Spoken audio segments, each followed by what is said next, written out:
बोलो जयकारा बोल मेरे श्री गुरु महाराज की जय। सौभाग्यशाली गुरुमुखों,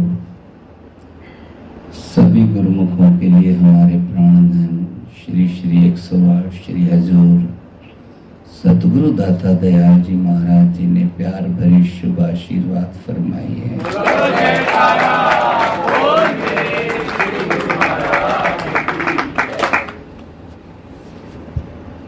गुरुमुखों, संसार में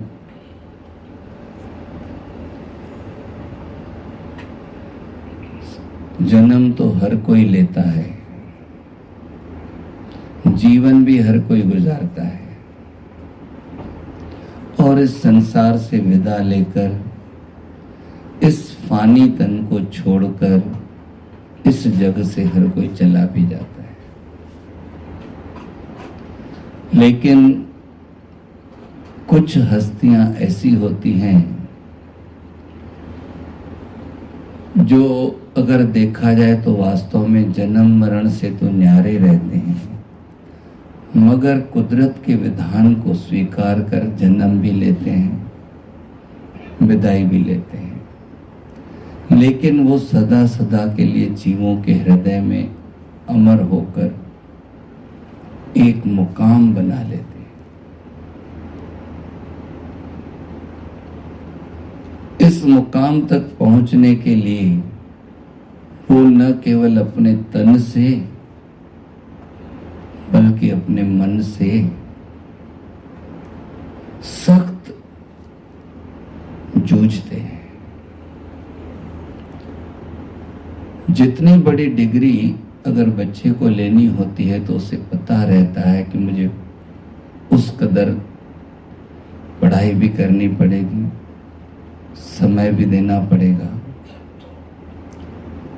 और अपने मन को और तन को स्थिर करके लगन से पढ़ना भी होगा। डिग्री क्यों कम मिलती है? पहली क्लास में सभी पढ़ते हैं, कोई भी रुका हुआ नहीं रहता है, सभी पढ़ते हैं। 5वीं तक कई छिटक जाते हैं, कई 8वीं के बाद छिटक जाते हैं, कई 11th के बाद छिटक जाते हैं, कोई तो कॉलेज में दाखिला लेके 3 साल का कोर्स नहीं करके बीच में भी छिटक जाते हैं। और जितनी सख्त परीक्षा होती है उतनी डिग्री बड़ी होती है। संत महापुरुष इस चीज को भली भांति जानते हैं, और वो न केवल जानते हैं मगर उस पर अमल करके इस मन और तन से इतनी सख्ती से पेश आते हैं,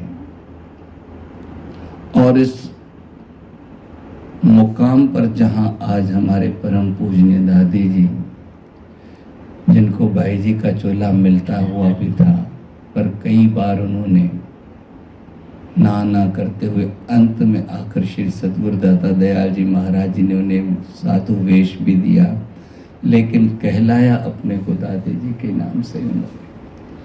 वजह केवल ये थी कि उनका परम पूजनीय अम्मा जी से सच्चा प्रगाढ़ प्रेम था। उनके आगे मुझे भाई जी नहीं बनना है,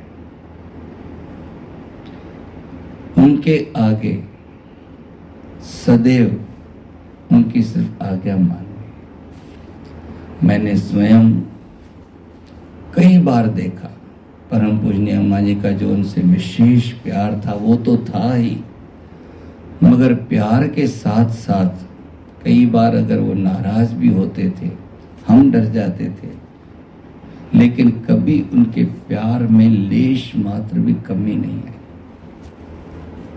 लेश मात्र भी। हमें तो कोई 2 अक्षर कह देना, घर जाके बैठ जाए, कई बैठ भी जाते हैं, लेकिन मैंने उनके ऊपर, और ये उनकी परीक्षाएं थी,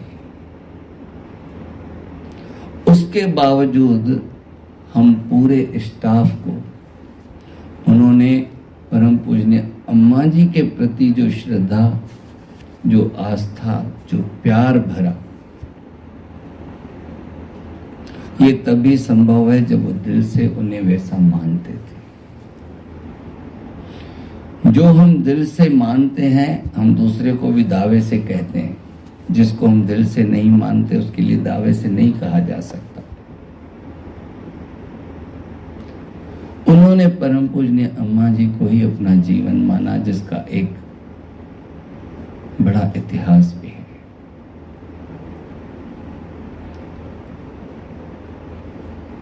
श्री दरबार, श्री आनंदपुर दरबार तो खास करके मशहूर है कि आज्ञा की दरबार है, और जो भी आज्ञा में रहता है वो ऊंचाइयों के शिखर पर भी पहुंचता है। हाँ, ये बात अलग है, आज्ञा में हर कोई अलग अलग दायरे में रहता है। जिस जमाने में ये शरणागत हुए तो परम पूजनीय अम्मा जी के प्यार के वशीभूत होकर। जब कुछ समय बाद आदेश हुआ किसको कहाँ रहना है, किसको कहाँ रहना है, तब कुटियाएं भी नहीं थी, कहीं कहीं भाड़े की कुटियाएं लेकर, मकान लेकर सत्संग शुरू किए गए थे। इन्हें जब अम्मा जी से विलग होना पड़ा,